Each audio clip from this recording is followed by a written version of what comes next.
가장 많이 발생할 수 있는 지인분들 다쳤을 때 병원을 가게 되면 음료수 몇 박스 사들고 가는 것보다 이 유용한 정보를 알려줌으로 해서 지인분에게 훨씬 더 도움이 될 수 있는 영상을 한번 찍어봤습니다. 청구가 들어갔을 때, 보험사에서 안 주거나 삭감당했을 때 이 대처 요령에 대해서 오늘은 알려드리도록 하겠습니다.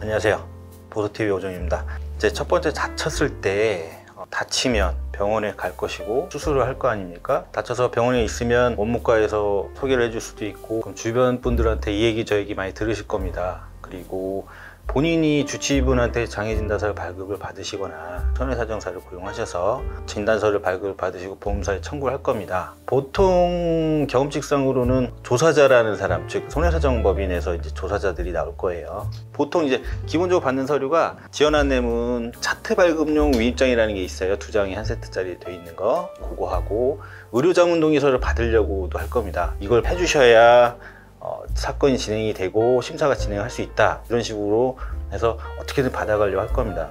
근데 이 의료자문 동의서라는 거를 주의 깊게 보셔야 되는 게, 보험사에서 자문의에게 이 장애가 맞느냐 또는 이 보험금을 지급하는 게 맞느냐라고 의학적인 자문을 물어보는 경우인데, 이 자문이라는 사람들이 보험사에서 일을 받고 돈을 받다 보니 지나친 의견일 수도 있겠지만 보험사에 편향되어 있을 수밖에 없다 보니까 결과는 분명히 좋은 결과는 안 나올 거라는 것을, 그래서 의료자문동의서라는 거는 나를 수술한 의사가 가장 나에 대해서 정확하게 알 것이기 때문에 주치의분께서 장애진단서 발급을 해주셨다면 주치의 소견이 우선입니다. 이 부분은 금융감독에서 지침이 내려온 부분이고, 제3자가 나를 수술하지도 않은 사람이 이 차트만 보고 사람의 장애 상태를 평가한다는 건 신이 아닌 이상 사실 어렵죠. 불가능에 가까운 건 아닐까, 전 그렇게 생각이 듭니다. 근데 이 자문의한테 자문이 장애가 있냐 없냐 물어본다는 건 사실 어불성설이고 말이 안 되는 부분이기 때문에 이 부분을 주의 깊게 보셔야 되고요. 그 다음은 이 자문 결과가 나오지 않습니까? 이 결과대로 합의를 보자, 내지는 극히 적은 금액일 겁니다. 그 금액으로 합의를 보자고 하거나 아니면 보험금 못 주겠다, 이런 식으로 이제 강하게 나올 거고, 의견 충돌 갭이 크니까 어떻게 할 것이냐, 그러면 이제 보험사에서는 자문 결과 이해를 못 하겠어? 그러면 제3대학병원에 가서 다시 장애를 평가하자, 이렇게 나올 겁니다. 그러면은 이 대학병원에 가는 게 과연 옳은 거냐? 저는 좀 부정적으로 봅니다. 왜냐하면 결과는 좀 보수적으로 보면 좀 좋게 나오진 않을 것 같아서 저는 그렇게 추천드리고 싶진 않아요.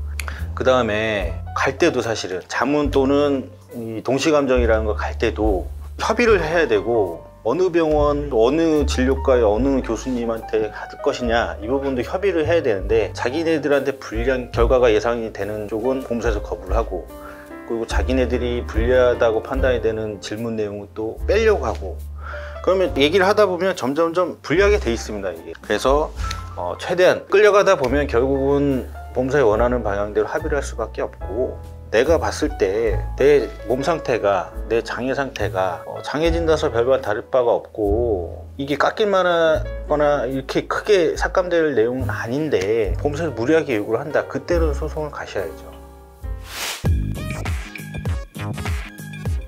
다음은 살면서 보험을 가입하는 주된 목적이 사망이지 않습니까? 사망보험금, 즉 사망하는 일이 발생했을 때 보험금을 제대로 받을 수 있도록 그 부분에 대해서 한번 짚고 넘어가도록 하겠습니다.